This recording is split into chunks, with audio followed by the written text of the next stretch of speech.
উন্নয়নের সুবিধাভোগী সমালোচকদের বিষয়ে সতর্ক করলেন প্রধানমন্ত্রী। স্মার্ট বাংলাদেশ বিনির্মাণে তরুণদের তৈরি হওয়ার আহ্বান। দোষী হলে বেনজিরকে দেশে ফিরতেই হবে, দুর্নীতিবাজ কেউ ছাড় পাবে না, জানালেন ওবায়দুল কাদের। এবার জামায়াতের রাজনীতিকে বিজ্ঞানসম্মত বললেন ফখরুল। শিবিরকে অনুসরণ করতে নেতাকর্মীদের পরামর্শ।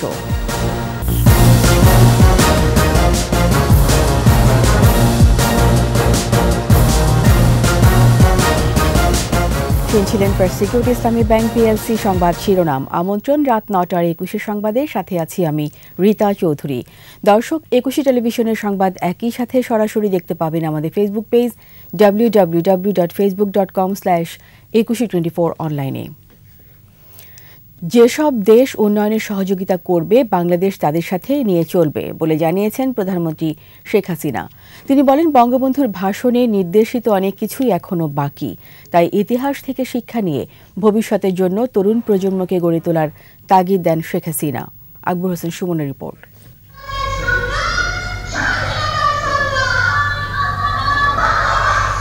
জাতির পিতা বঙ্গবন্ধু শেখ মুজিবুর রহমানকে নিয়ে আমার দেখা বঙ্গবন্ধু শীর্ষক 1 মিনিট ব্যাপ্তির ভিডিও চিত্র নির্মাণ করেছে দেশের এক ঝাঁক তরুণ। নিজের হাতেই জাতীয় পর্যায়ের এই প্রতিযোগিতায় অংশ নেওয়া নির্বাচিতদের সম্মাননাপত্র ও আর্থিক পুরস্কার দিয়েছেন প্রধানমন্ত্রী শেখ হাসিনা। বাংলাদেশ সৃষ্টি ও নেপথ্যের ইতিহাসে বঙ্গবন্ধু শেখ মুজিবুর রহমানের অবদান তুলে ধরেন প্রধানমন্ত্রী। অর্থনৈতিক মুক্তি ও মৌলিক অধিকার প্রতিষ্ঠায় জাতির পিতার নির্দেশনা বাস্তবায়নের অঙ্গীকার করেন সরকার প্রধান। রাজনৈতিক মুক্তি তিনি দিয়ে গেছেন, অর্থনৈতিক মুক্তি পেতে হবে। এই অর্থনৈতিক, সাংস্কৃতিক, সামাজিক যে অধিকার, সেই অধিকারটা নিশ্চিত করা, এটাই ছিল অন্তর্নিহিত কথা। উন্নয়ন অগ্রযাত্রার সুবিধাভোগী এক শ্রেণীর সমালোচকদের বিষয়ে সতর্ক করেন প্রধানমন্ত্রী। বাংলাদেশে কিছু মানুষ আছে, তাদের সব কিছুতেই কিছু ভালো লাগে না। আমি বলি এটা হচ্ছে কিছু ভালো লাগে না করুক, যেটাই করবো বলি এটার কি দরকার ছিল, মেট্রো রেল এটার কি দরকার ছিল, এক্সপ্রেসওয়ে খামাকে এগুলি করে পয়সা নষ্ট। তো এরকম ধরনের মানুষ কিন্তু নেতিবাচক মনোভাব নিয়েই তারা চলে। তারা সব কিছু আবার যখন তৈরি করি তখন দেখি খুব ভালো করে সেগুলো আবার খুব মজা করে আবার ব্যবহার করে, এটাও আবার আমি দেখি। স্মার্ট বাংলাদেশের মূল সৈনিক তরুণ প্রজন্মকে ভবিষ্যতের জন্য নিজেদের গড়ে তোলার আহ্বান জানান বঙ্গবন্ধু কন্যা। ইতিহাস থেকে আমাদের শিক্ষা নিতে হবে, কিন্তু আগামী দিনের পথ চলা আমাদেরকে খুঁজে বের করে আমরা যেন আরও সুন্দরভাবে বিশ্বের সাথে তাল মিলে কীভাবে দেশকে এগিয়ে নিয়ে যেতে পারি, সেইভাবে কিন্তু নিজেদেরকে প্রস্তুত করতে হবে। এবং শিক্ষার দিকে আসলে শিক্ষা ছাড়া কখনো এটা সম্ভব না। শিক্ষা ছাড়া কোনোদিন একটা জাতিকে দারিদ্র্যমুক্ত করা যায় না। শিক্ষাই হচ্ছে সবথেকে বড় অর্জন। বন্ধুত্ব ও শান্তি বজায় রেখেই বিশ্বের সঙ্গে তাল মিলিয়ে বাংলাদেশকে এগিয়ে নেবার আশ্বাস দেন প্রধানমন্ত্রী। আমরা যুদ্ধ চাই না, সকলের সাথে বন্ধুত্ব চাই, এবং সেই বন্ধুত্ব রেখেই কিন্তু আমি এগিয়ে যাচ্ছি। কার দেশের সাথে কার দেশের ঝগড়া সেটা আমার দেখার দরকার নাই। আমার নিজের দেশের উন্নয়নটা আমার আগে দরকার। আমার উন্নয়নে যারা সহযোগিতা করে আমি তাদেরকে নিয়ে চলবো। আকবর হোসেন সুমন, 21 টেলিভিশন, ঢাকা। দুর্নীতিতে অভিযুক্ত সাবেক পুলিশ প্রধান বেনজির আহমেদ বিদেশে থাকলেও বিচার চলবে বলে জানিয়েছেন আওয়ামী লীগ সাধারণ সম্পাদক ওবায়দুল কাদের। ধানমন্ডিতে সাংবাদিকদের সাথে মতবিনিময়ে তিনি বলেন, দোষী সাব্যস্ত হলে তাকে দেশে ফিরতেই হবে। ৭৫ পরবর্তী সময়ে শেখ হাসিনা ছাড়া আর কেউই দুর্নীতিবাজদের বিরুদ্ধে ব্যবস্থা নেওয়ার সৎ সাহস দেখাতে পারেনি বলেও মন্তব্য করেন তিনি। মাহমুদ হাসানের প্রতিবেদন। ধানমন্ডিতে আওয়ামী লীগ সভাপতির রাজনৈতিক কার্যালয়ে সাংবাদিকদের সাথে দলের সাধারণ সম্পাদক ওবায়দুল কাদেরের মতবিনিময়। তিনি বলেন, ৭৫ পরবর্তী সময়ে কোনো সরকার দুর্নীতিবাজদের বিরুদ্ধে ব্যবস্থা নেয়ার সৎ সাহস দেখায়নি। এক্ষেত্রে শেখ হাসিনাই ব্যতিক্রম বলে মন্তব্য করেন তিনি।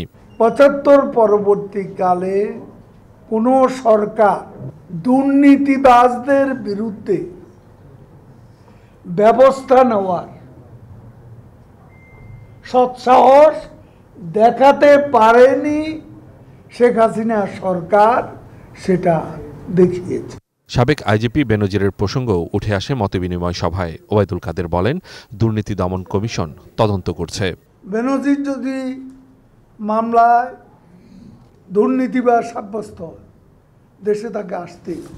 সরকারি সহায়তায় বেনজির বিদেশে পালিয়েছে বিএনপির মহাসচিব মির্জা ফখরুল ইসলাম আলমগীরের এই বক্তব্যের কড়া সমালোচনাও করেন আওয়ামী লীগ সাধারণ সম্পাদক। সরকার তুলে দিয়েছে মির্জা ফখরুলের কাছে আমি জানতে চাই সরকারের কারা গিয়ে তাকে তুলে দিয়েছে। কারা তুলে দিয়েছে, কোন অথরিটি তাকে তুলে দিয়েছে বলুন? দুর্নীতি ও টাকা পাচারের সংস্কৃতি বিএনপি শুরু করেছিল বলেও জানান ওবায়দুল কাদের। এদেশ থেকে টাকা পাচারের, দুর্নীতির যে সংস্কৃতি, এটা বিএনপি আমল থেকে শুরু হয়। মাহমুদ হাসান, 21 টেলিভিশন, ঢাকা। এবার জামায়াতের রাজনীতির সাফাই গাইলেন বিএনপি মহাসচিব মির্জা ফখরুল ইসলাম আলমগীর। জাতীয় প্রেস ক্লাবে এক আলোচনায় অংশ নিয়ে তিনি বলেন, জামায়াতের রাজনীতিতে বিশ্বাস না করলেও তাদের রাজনীতি বিজ্ঞানসম্মত। জামায়াত কর্মীদের অনুসরণ করতে নিজের দলের কর্মীদেরও আহ্বান জানান তিনি। সরকারের জবাবদিহিতা নিয়েও প্রশ্ন তোলেন বিএনপি মহাসচিব। তার অভিযোগ, রাষ্ট্রের গুরুত্বপূর্ণ দায়িত্বে থাকা ব্যক্তিরা দুর্নীতিতে নিমজ্জিত। সরকার পতনের আন্দোলনের প্রস্তুতি নিতে নেতাকর্মীদের আহ্বানও জানান মির্জা ফখরুল।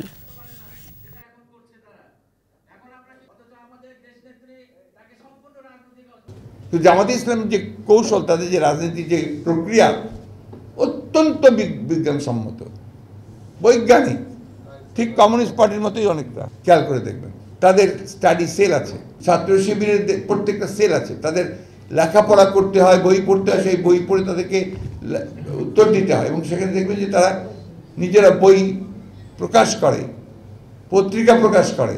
এগুলো কিন্তু আপনার চর্চাটা যদি না থাকে, জ্ঞানের চর্চা ছাড়া, জ্ঞান ছাড়া আপনি কখনো সাকসেস অর্জন করতে পারবেন না। নিচ্ছি সংবাদ বিরতি। যখন ফিরছি তখন অন্যান্য খবরের সঙ্গে আরও থাকবে। ঘূর্ণিঝড় রিমালে 20 জেলায় 7,000 কোটি টাকার ক্ষতি, পায়রার ড্রেজিংয়ের অংশ জোয়ারের পলিতে ভরাট।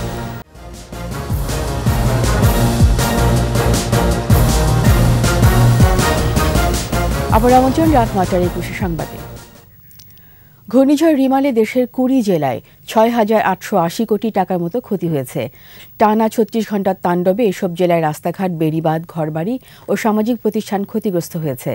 আন্তঃ মন্ত্রণালয়ের সভা শেষে সংবাদ সম্মেলনে প্রতিমন্ত্রী মহিবুর রহমান আরও জানিয়েছেন, উপকূলে বেড়িবাঁধগুলো সবচেয়ে বেশি ক্ষতির মধ্যে পড়েছে। এমনকি পায়রা বন্দরের ড্রেজিং করা অংশ পলিতে ভরাট হয়ে গেছে রিমালের জোয়ারে। রিপোর্টে বাকিটা জানাচ্ছেন মোহাম্মদ নুরুন্নবী। দিন যত যাচ্ছে স্পষ্ট হচ্ছে ঘূর্ণিঝড় রিমালের ক্ষয়ক্ষতি। মোট 18 জনের প্রাণহানি হলেও অন্যান্য ক্ষয়ক্ষতি অঙ্কের হিসেবে বের করা কঠিন। তবুও সংশ্লিষ্ট মন্ত্রণালয়ের তথ্য উপাত্ত নিয়ে আর্থিক মূল্যের একটা সংখ্যা দাঁড় করিয়েছে দুর্যোগ মন্ত্রণালয়। যদিও সংবাদ সম্মেলনে প্রতিমন্ত্রী জানালেন, প্রকৃত ক্ষয়ক্ষতি এরও ঢের বেশি। 6,880 কোটি টাকার একটা খরচের আমাদের একটা একদম জেলা ভিত্তিক হিসাব আমরা একটা পেয়েছি, এবং আমরা এখন একটা কমপ্লিট একটা হিসাব দেওয়ার জন্য মাননীয় প্রধানমন্ত্রীর কাজ করতেছি। আজকেও আমরা সব মন্ত্রণালয় হিসাব পুরোপুরি পাই নাই বলে আরেকটা মিটিং আমরা 9 তারিখ দিয়েছি। প্রতিমন্ত্রী জানান, উপকূলীয় এলাকার বেড়িবাঁধগুলো ভেঙে তো গেছেই, ঘের মালিকদের শত শত কোটি টাকার বিনিয়োগ ভেসে গেছে রিমালের তাণ্ডবে। উপকূল এলাকায় ঘেরের মৎস্য সম্পদের ব্যাপক ক্ষতি হয়েছে। অনেক ঘেরের মালিক শত শত কোটি টাকা বিভিন্ন মালিকরা ইনভেস্ট করে আজকে নিঃস্ব হয়ে গেছে। এদেরকে কিভাবে সাহায্য করা যায় সে ব্যাপারে আমরা আজকে কথা বলেছি। সরকারের সব বিভাগের সাথে সমন্বয় করে দুর্যোগ পূর্ব কার্যক্রম পরিচালনা করা হয়েছে।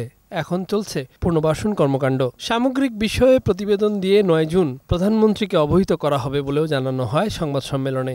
আমাদের হয়তো 9 তারিখে আমরা চূড়ান্ত করার পর আমরা এটা বসবো, তবে প্রশ্নটা করে ভাববো। আমরাও এটা নিয়ে চিন্তা করতেছি একটা আধুনিক প্রযুক্তির মাধ্যমে টেকসই বেড়িবাঁধ করার ব্যাপারে।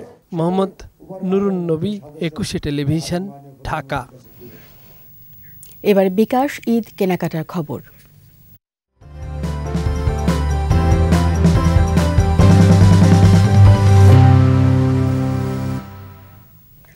ঈদ ঘিরে ভিড় বেড়েছে ফ্যাশন হাউসে। বিক্রি বাট্টায় কিছুটা ভাটা থাকলে বাহারি রং আর নজর কাড়া সব ডিজাইনের সমাহার এক ছাদের নিচে। আর এমন দিনগুলোতে দারুণ সব অফার নিয়ে গ্রাহকদের পাশে আছে দেশের জনপ্রিয় মোবাইল ব্যাংকিং প্রতিষ্ঠান বিকাশ। রাসেল খানের রিপোর্ট।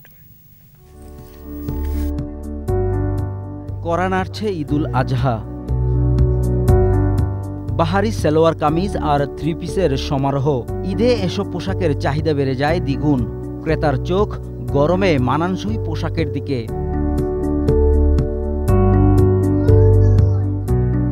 ঈদ ঘিরে কামিজ, কুর্তি এমনকি শাড়ির পসরা সাজিয়েছেন দোকানিরা। উঠতি বয়সী সবার প্রিয় ফ্যাশন হাউস সাদাকালো। বেইলি রোডের এই সাদাকালো আউটলেটটিতে পোশাকের সাথে মিল রেখে বিভিন্ন অর্নামেন্টও রাখা হয়েছে। এক দোকানে বসেই ক্রেতারা পছন্দ মতো ঈদের সব প্রয়োজনীয় জিনিসপত্র সংগ্রহ করতে পারবেন। মেয়েদের পাশাপাশি ছেলেদের কাছেও প্রতিষ্ঠানটির পণ্য সমানতালে জনপ্রিয়। আছে নানা কারুকাজের পাঞ্জাবি, পাজামা, রয়েছে ছোটদের জন্য বৈচিত্র্যময় কালেকশন। ঈদ মানে তো পাজামা, পাঞ্জাবি এগুলো দেখা, তো আসলে ঈদের জন্যই আসছি, একটু ফ্রি টাইম আছে আজকে, বন্ধের দিন, এই জন্য ঘুরতে আসলাম, দেখলাম যদি পছন্দ হয় নিয়ে নিব। সাদাকালোর এই আউটলেটে ঈদ কেনাকাটায় বাড়তি আনন্দ দিতে মোবাইল ব্যাংকিং প্রতিষ্ঠান বিকাশ দিচ্ছে ঝটপট ইনস্ট্যান্ট ক্যাশব্যাক অফার। বিকাশে অফার দিয়েছে 200 টাকা ইনস্ট্যান্ট ক্যাশব্যাক। আর ঈদের জন্য আমরা প্রতি ইভেন্টেই হচ্ছে নতুন কালেকশন করে থাকি। এবারের কোরবানি ঈদের উপলক্ষে হচ্ছে আমাদের নতুন পাঞ্জাবি করা হয়েছে, 3 পিস শাড়ি, ফতুয়া, বেবিদের কামিজ।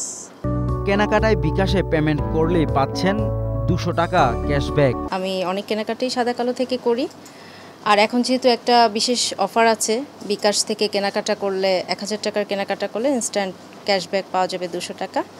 এ কারণে আমার কাছে মনে হচ্ছে এটা একটা সুন্দর অফার। কেনাকাটায় ক্যাশব্যাক অফার বাড়তি আনন্দ যোগ করে জানান ক্রেতারা। সব উৎসবই তো আমাদের জন্য স্পেশাল হয়, তো সামনে আমাদের ঈদুল আজহা আছে। আমার সাদাকালো অলওয়েজই এই ব্র্যান্ডটা পছন্দ হয়, ওদের প্রোডাক্ট কোয়ালিটিও ভালো, এখন দেখতেছি অনেক ইমপ্রুভ হয়েছে আরও বেশি। অফারটি চলবে ঈদ পর্যন্ত।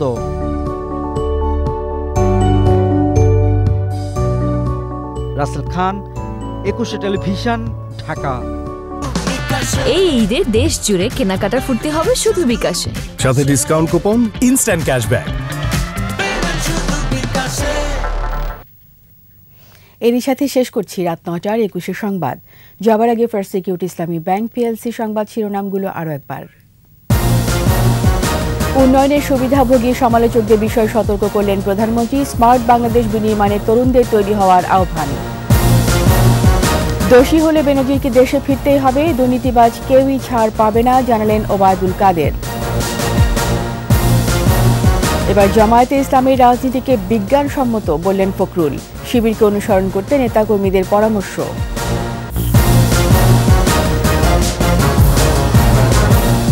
সবশেষ খবর জানতে ডায়াল করুন 2021 নম্বরে, আর ভিজিট করুন 21-tv.com ওয়েবসাইটে।